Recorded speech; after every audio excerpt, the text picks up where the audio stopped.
On a tellement de preuves que l'islam est faux, que se construire une certitude absolue que l'islam est faux, et d'une manière générale que les autres religions aussi sont fausses, mais parfois il y a un petit peu moins de preuves, que on est pénalisé en fait par l'embarras du choix. Quand vous arrivez avec une preuve irréfutable, tout va bien. Quand vous arrivez avec 1544 preuves irréfutables, c'est suspect. C'est pour ça que moi je me fais pas de religion par ailleurs. Ça c'est une règle scientifique intangible, vous avez toujours des postulats, sinon vous ne prouvez rien. Non seulement des postulats et des règles d'inférence dans ce qu'on appelle les démonstrations mathématiques, scientifiques, tout ce que vous voulez, des preuves quoi, des preuves textuelles. Et donc, si vous prenez un musulman, ça lui en touche une sans faire bouger l'autre, souvent parce qu'il va dire on est dans la matrix. Donc il va réfuter, en fait il va rejeter vos postulats de départ, enfin beaucoup de vos postulats de départ. Et il aura, pardon, je suis contre l'islam et je suis sûr qu'il est faux, mais il aura pas tort de procéder ainsi. S'il accepte les postulats, il est obligé d'accepter la conclusion que l'islam est faux, alors même s'il ne le sait pas, il le ressent, son cerveau le ressent, les inférences étant déductives, et donc il rejette les postulats. Il va dire qu'on est dans la matrix, que tout est apparence, et ça, il n'y a pas de preuve irréfutable scientifiquement que c'est faux, pour la bonne raison que la science fait des postulats sur le réel. Voilà, même s'ils sont faibles, ce sont des postulats. Ça s'appelle des postulats. Vous ne pouvez pas en sortir. Et c'est formel. C'est-à-dire, d'ailleurs, vous le prouvez tout de suite. Si vous pouvez prouver, si vous voulez faire une preuve en ligne, c'est-à-dire phrase 1, phrase 2, phrase 3 avec des donc. La première phrase, c'est forcément un postulat. Et puis, chaque donc est un postulat. Quand vous dites blabla, donc, blablabla. Pour passer de la ligne 17 à la ligne 18, vous avez utilisé le postulat si blabla, alors blablabla. En fait, il est contenu, ça fait partie. Vous ne pouvez pas choisir, vous ne pouvez pas dire je ne l'ai pas supposé. Y compris, c'est ça qui est très peu connu des amateurs, y compris si vous répétez. Vous dites le chien mange, donc le chien mange, eh bien vous avez utilisé, admettons vous passez de la ligne 20 à 21, la ligne 20 c'est le chien mange, la ligne 21 c'est le chien mange. Évidemment ça ne se rencontre pas souvent ça dans les preuves scientifiques parce que c'est du gaspillage d'encre et de place, mais admettons que vous le trouviez, eh bien ça va, vous aurez utilisé l'axiome si le chien mange, alors le chien mange. C'est une certitude absolue certes, vide, mais elle a été utilisée à ce moment-là, pour passer de la ligne 20 à la ligne 21.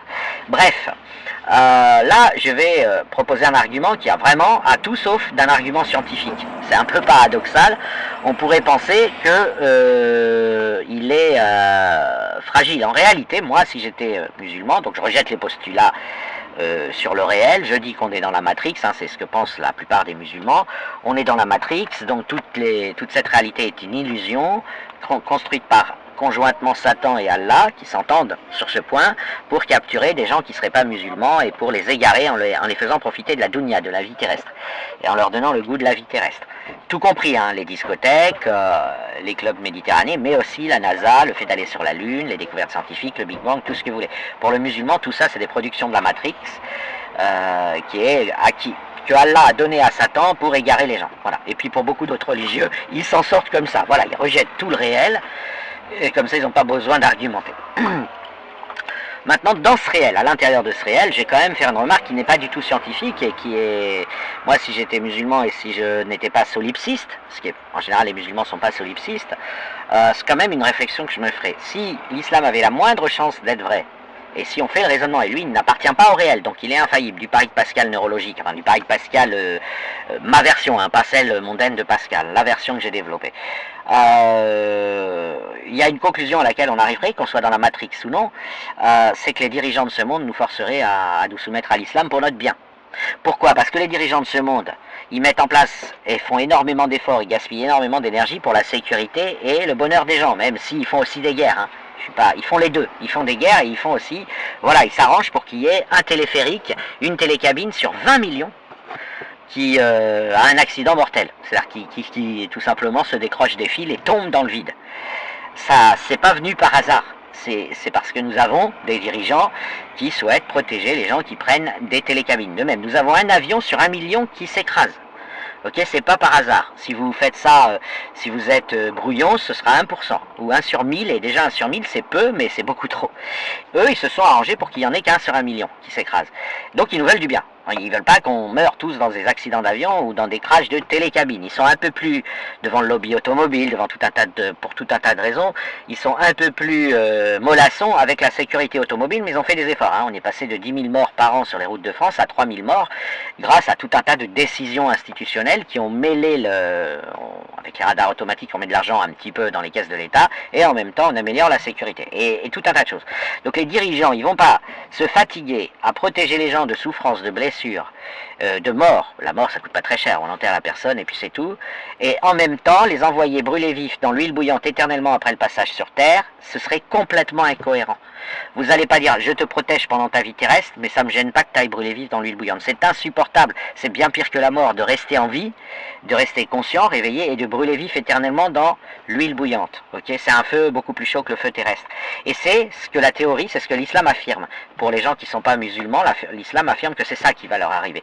Vous croyez 2 secondes que les dirigeants de la planète permettraient, alors qu'ils nous sauvent des accidents d'avion, des accidents de voiture, des accidents de télécabine, qu'ils essayent de progresser, qu'il y a tout un mouvement qui essaye de minimiser les souffrances des masses, même si on peut ne pas être content par ailleurs, il y a tout un mouvement de bonne volonté de ne pas faire souffrir les gens, mais les dirigeants, ils diraient, oh, on va les laisser courir le risque, 1% de chance qu'ils aillent brûler vifs en enfer, donc dans l'huile bouillante éternellement en étant maintenus réveillés, comme le décrit le Coran. Le Coran, il donne 60 à 70 versets qui décrivent entièrement les tortures de l'enfer, du post-mortem. Ça n'a aucun sens. Si vous êtes dirigeant d'un monde, d'une société, et si vous pensez que les gens qui ne sont pas musulmans vont, durant 1 milliard d'années, brûler vifs éternellement dans l'huile bouillante, avant tout, vous les sauvez de ça. Vous allez donner priorité à ce qu'il leur arrive pas ça. Et en plus de ça, vous allez vous protéger vous-même.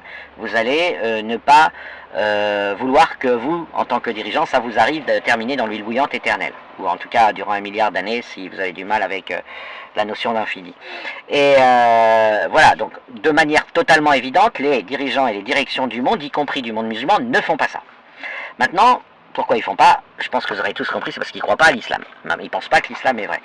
Mais le pari de Pascal fait qu'ils ne pensent même pas que ça a une chance sur 1000 d'être vrai. Parce qu'une chance sur 1000 de brûler vif éternellement dans l'huile bouillante, on ne prend pas le risque. Ok, je rappelle, ils se sont arrangés pour faire baisser à une chance sur 1 million un avion de s'écraser. Et ils l'ont voulu. La sécurité, c'est pas un truc qui arrive par hasard. C'est des décisions et ça coûte cher. Parce que c'est triple moteur indépendant. Enfin, c'est tout un tas de trucs. Vous n'allez pas, comment dire, éviter un crash sur 1000 avec un seul ou 2 moteurs. Il faut tripler. Parce que quand vous triplez, vous avez une chance sur 1 milliard que les 3 tombent en panne en même temps. Donc vous avez, ça coûte très cher la sécurité. Donc, ils ne voudraient pas pour eux, ils ne veulent pas pour nous, et donc ils pensent que l'islam est faux, mais en plus ils sont sûrs et certains que l'islam est faux. Okay, sinon ils ne prendraient pas le risque et ils nous le feraient pas prendre. Ils nous diraient devenez musulmans, sinon vous allez aller... Sinon c'est terrible ce qui arrive. Okay, voilà, donc ça faut bien en tenir compte. Ça prouve rien, hein. Mais vous pouvez pas penser que les dirigeants du monde, donc milliardaires plus dirigeants élus, plus dictateurs, ont une folle envie d'aller brûler en enfer, même s'il y a quelques originaux qui le disent, c'est pas cohérent. Voilà, personne ne souhaite aller brûler en enfer. Et c'est une souffrance tellement incroyable que personne, et puis on peut se tester, hein, vous mettez votre doigt pendant 1/10 de seconde dans l'huile bouillante, bon vous perdrez un petit bout de doigt, mais vous allez tout de suite comprendre ce qu'on ressent, et juste avec un petit bout de doigt. Voilà, de ce fait, la question c'est, se trompent-ils? Les dirigeants du monde se trompent-ils? Alors ils sont unanimes à ne pas croire à l'islam. Ou à faire, voilà, à aménager. J'ai déjà expliqué qu'ils laissent leur population y croire pour des raisons économiques, parce que la carotte et le bâton, c'est-à-dire l'enfer et le paradis, ça permet de faire travailler les gens pour une bouchée de pain, et donc t'inquiète, à 70 ans bavé, à déplacer des caisses 15 heures par jour, mais derrière, tu pars au paradis. Donc franchement, tu nous remercieras, et donc ça évite les révoltes. Mais une fois qu'on a clarifié ça, la question c'est, se trompent-ils? L'islam serait-il vrai, et eux, se tromperaient-ils tous en tant que dirigeants? Alors, je vais donner quelques éléments. Un dirigeant, il a accès aux documents top secrets. Il a accès aux montages qui ont été à l'origine des multinationales religieuses. Il sait beaucoup mieux quelqu'un du peuple comment et pourquoi on a monté ces multinationales religieuses. On a fait croire aux gens qu'il fallait qu'ils fassent ci et pas ça. Et comme vous pouvez le constater, ça arrange bien certains qui est ces systèmes. Ce sont des systèmes, les systèmes religieux sont totalement injustes, totalement pourris, mais ils arrangent bien certains, et on voit qui ils arrangent, les hommes contre les femmes, etc. Donc, demandez-vous, est-ce que ces dirigeants sont totalement débiles ou mal documentés? Bon, pour mal documentés, la réponse est non. Ils ont accès aux archives, ils ont accès aux spécialistes, ils donnent des ordres. Ils peuvent téléphoner à n'importe quel universitaire, même un universitaire, même un prix Nobel. Ouais, un prix Nobel peut-être, je sais pas, bon, peu importe. Mais vous avez des gens de très très haut niveau. Si on vous dit le président de la République ou le ministre de je sais pas quoi est en ligne, veuillez lui répondre. Quand il est à son bureau en train de griffonner des équations, il répond. Ok, un historien, pareil, surtout les historiens. Les scientifiques des sciences dures, de physique et de maths, ils sont pas sensibles à la supériorité d'établissement, c'est-à-dire au grade, ils s'en foutent. Un président les appelle, ça leur fait rien. Mais les historiens, eux, ils répondent, parce que les historiens, ils sont plus dans le monde mondain, et si le président de la République les appelle, ils se sentent honorés. C'est humain. Bon, voilà. Tout le monde littéraire est très, très, très sensible aux décorations. Donc, un dirigeant, il a accès aux informations qu'il veut, quand il veut, et y compris aux documents top secret, classés défense. Et, avec cet accès à tout ça, ils ne croient pas du tout à l'islam, ils sont sûrs que l'islam est faux. Bah, c'est à prendre en compte. C'est pas une preuve scientifique, mais il faut quand même en tenir un peu compte, vous croyez pas? Allez, j'arrête là. Ça n'a rien de scientifique ce que je viens de dire, mais moi, si j'étais musulman, je m'interrogerais. Voilà. Pourquoi tous les dirigeants de la planète rejettent l'islam? Ça, c'est une vraie question. Y compris les dirigeants des territoires musulmans. Hein. Bon, on va pas faire un dessin. C'est pas parce que, voilà, j'ai déjà expliqué, Paradis Enfer, c'est une banque centrale et je peux même évaluer, et je l'ai fait. Alors, avec une large marge d'incertitude, Paradis Enfer, ça rapporte entre 50 000 milliards et 200 000 milliards à l'économie mondiale. Donc, les dirigeants du monde dit musulman, les peuples dits musulmans, si vous voulez, les pays qui ont l'islam plus ou moins officiellement comme association de gouvernance, ces dirigeants-là, si on leur demande de faire un effort pour déclarer l'islam faux officiellement et faire apostasier leur population, les inciter en tout cas par différentes mesures, de la prévention, etc., ils vont toujours répondre, ok, on a besoin de 50 000 milliards à minima. Comment vous croyez qu'on va faire bosser 15 heures par jour pour une bouchée de pain des gens s'ils n'ont pas le paradis et la peur de l'enfer à la fin? C'est terminé, ils vont réclamer des congés payés, ça va être un bordel inouï et ça va être le crash de l'économie mondiale. Donc ils font cette réponse-là, MBS, M6, y compris d'ailleurs le gouvernement algérien, y compris...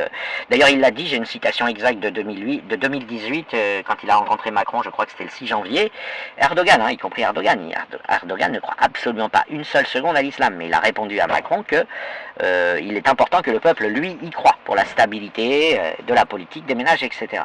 Donc, et puis de toute façon, vous le savez tous, il y a peut-être que les chefs talibans, voilà, et peut-être certains durs parmi les mollahs iraniens, mais l'Iran, voilà, c'est un système extrêmement complexe parce que ils ont utilisé l'islam, mais ils ont aussi, pour avoir des troupes, besoin de gens qui croient sincèrement à l'islam parmi les Bassidji et parmi toutes leurs organes militaires, leurs organes djihadistes de répression du peuple.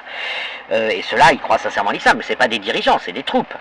Ensuite, est-ce que Khomeini, vu leur fortune, on peut quand même penser qu'ils sont au courant, enfin ils sont comme les autres dirigeants. Mais peu importe, de toute façon, ceux-là, ils ont été tués récemment, et puis c'est pas une ou deux personnes, ok? Voilà, donc moi, voilà, c'est une question que je me poserais si j'étais musulman. Pourquoi les dirigeants, eux, ne le sont pas?